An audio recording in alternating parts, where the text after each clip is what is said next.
All of his co-workers were gone. What could it mean? Stanley decided to go to the meeting room. Perhaps he had simply missed a memo.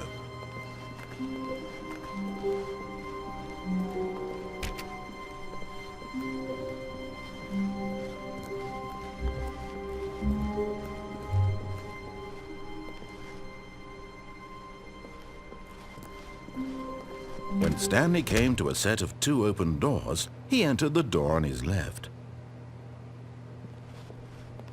This was not the correct way to the meeting room, and Stanley knew it perfectly well. Perhaps he wanted to stop by the employee lounge first, just to admire it. Standing now in this incredible room, Stanley for the first, but eager to get back to business, Stanley took the first open door on his left. Stanley was so bad at following directions, it's incredible he wasn't fired years ago. Look, Stanley, I think perhaps we've gotten off on the wrong foot here. I'm not your enemy, really, I'm not. I realize that investing your trust in someone else can be difficult, but the fact is that the story has been about nothing but you all this time. There's someone you've been neglecting, Stanley. Someone you What? Really? I was in the middle of something. Do you have zero consideration for others? Are you that convinced that I want something bad to happen to you? Why, I don't know how to convince you of this, but I really do want to help you, to show you something beautiful. Look, let me prove it. Let me prove that I'm on your side. Give me a chance. Now listen carefully, this is important. Stanley walked through the red door. Oh, thank God you are willing to listen to me. Do you see that I really have wanted you to be happy all this time? The problem is all these choices. The two of us always trying to get somewhere that isn't here. Running and running and running, just the way you're doing right now. Don't you see that it's killing us, Stanley? I want it to stop. We would both be so much happier if we just stopped. And I think I have a solution. Here, let me show you.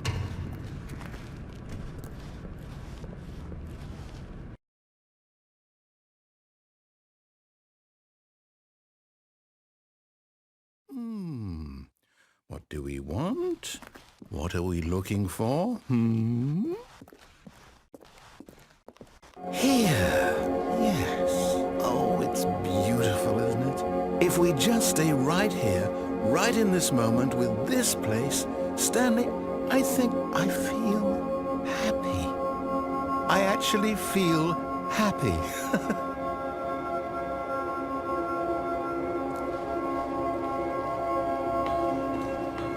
No, wait. Where are you going? Right. Where were we?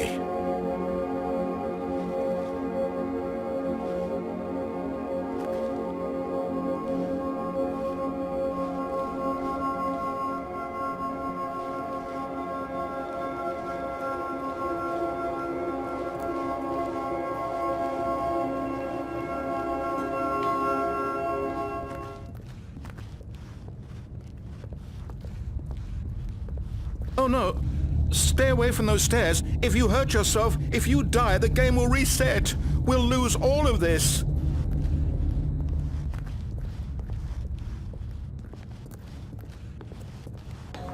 Good. We can't be too safe. Promise me you won't go back there.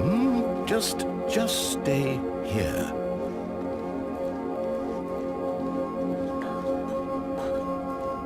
No! What do we talk about? You're risking everything we achieved here.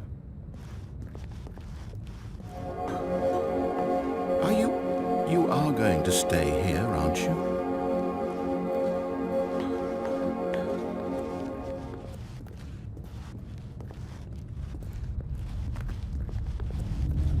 You heard me before, didn't you? You will die! What about this isn't getting through to you?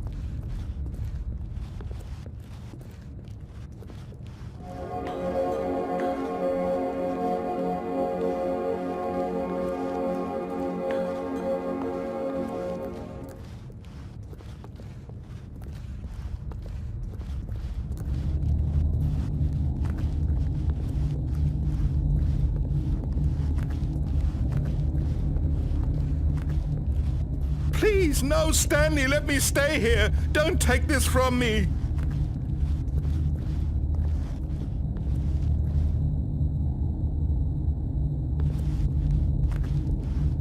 Please, Stanley. No!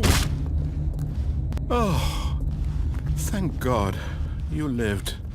You had me worried there for a moment. Now, can we please get back to the other room? There. See? This is what you want. This is where we can both be happy. We really can.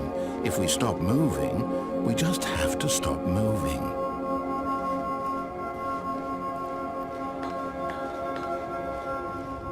Stanley, go back. There's nothing good that can come from this.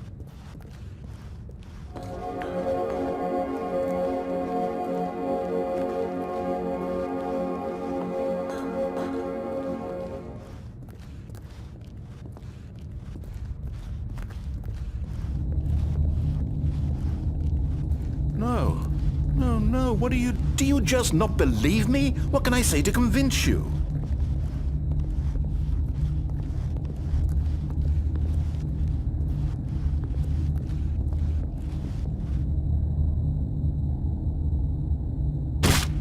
Stanley, let's go back to the other room. Can you do that for me? Yes, perhaps you can. Perhaps you finally see what I'm talking about. I know you'll see that we can't be happy if we leave this place. You can see that, can't you?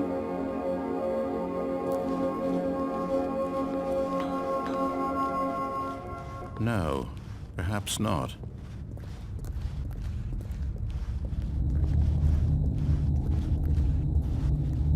My God, is this really how much you dislike my game? That you'll throw yourself from this platform over and over to be rid of it? You were literally willing to kill yourself to keep me from being happy. Am I reading the situation correctly?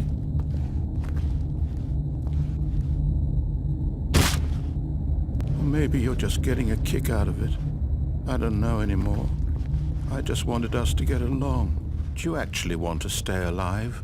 Or are you just teasing me? I wanted us to be happy here, Stanley. I really did. I wish I still thought that was possible.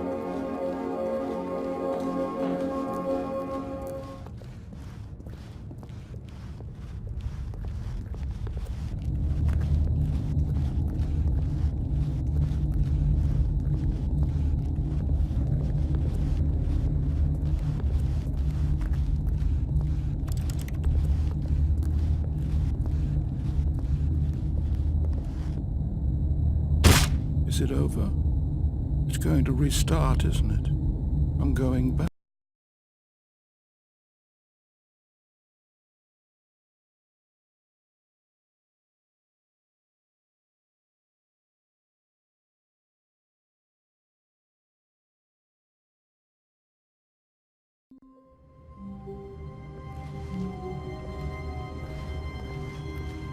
All of his co-workers were gone. What could it mean? Stanley decided to go to the meeting room. Perhaps he had simply missed a memo. When Stanley came to a set of 2 open doors, he entered the door on his left. This was not the correct way to the meeting room, and Stanley knew it perfectly well. Perhaps he wanted to stop by the employee lounge first, just to admire it.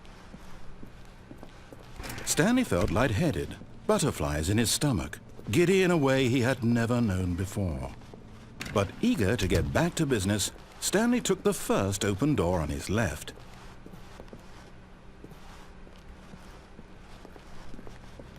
Stanley was so bad at following directions, it's incredible he wasn't fired years ago. Look, Stanley, I think perhaps we've gotten off on the wrong foot here. I'm not your enemy, really, I'm not.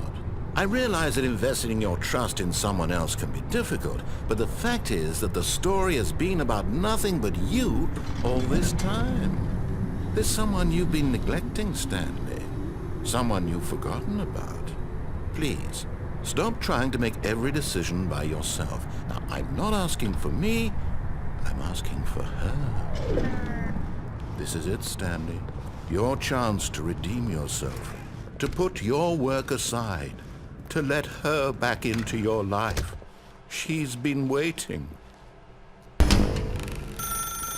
That's her, Stanley. You need to be the one.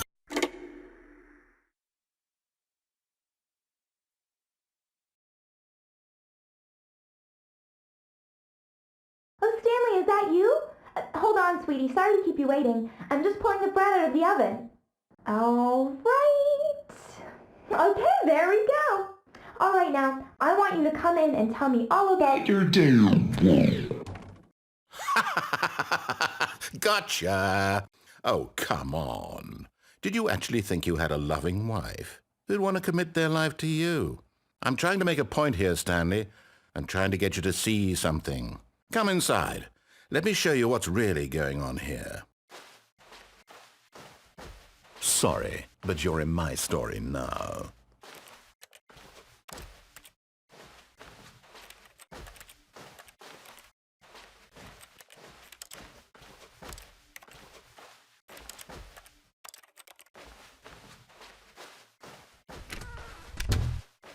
This is a very sad story about the death of a man named Stanley.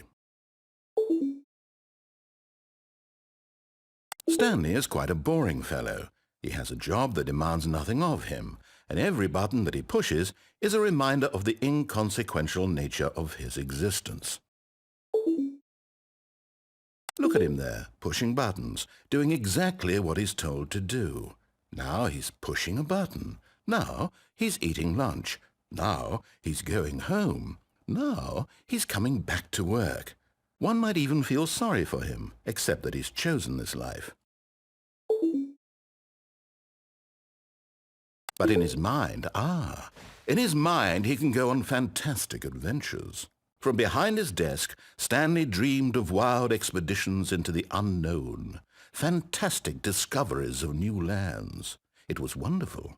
And each day that he returned to work was a reminder that none of it would ever happen to him. And so he began to fantasize about his own job. First, he imagined that one day while at work, he stepped up from his desk to realize that all of his co-workers, his boss, everyone in the building had suddenly vanished off the face of the earth. The thought excited him terribly. So he went further. He imagined that he came to two open doors and that he could go through either. At last, choice. It barely even mattered what lay behind each door. The mere thought that his decisions would mean something was almost too wonderful to behold. As he wandered through this fantasy world, he began to fill it with many possible paths and destinations. Down one path lay an enormous round room with monitors and mind controls. And down another was a yellow line that weaved in many directions. And down another was a game with a baby. And he called it the Stanley Parable.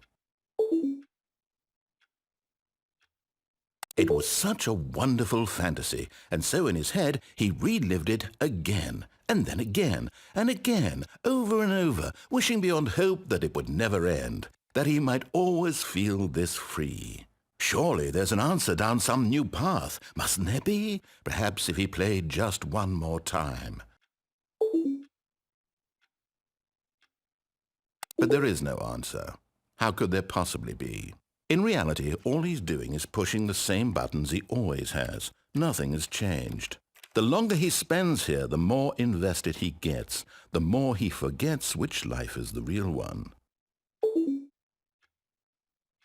And I'm trying to tell him this, that in this world he can never be anything but an observer, that as long as he remains here, he's slowly killing himself.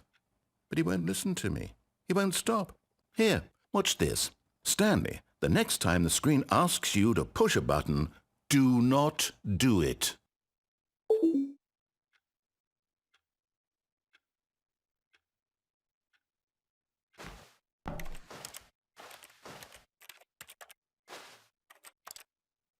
You see? Can he just not hear me? How can I tell him in a way that he'll understand that every second he remains here, he's electing to kill himself? How can I get him to see what I see? How can I make him look at himself?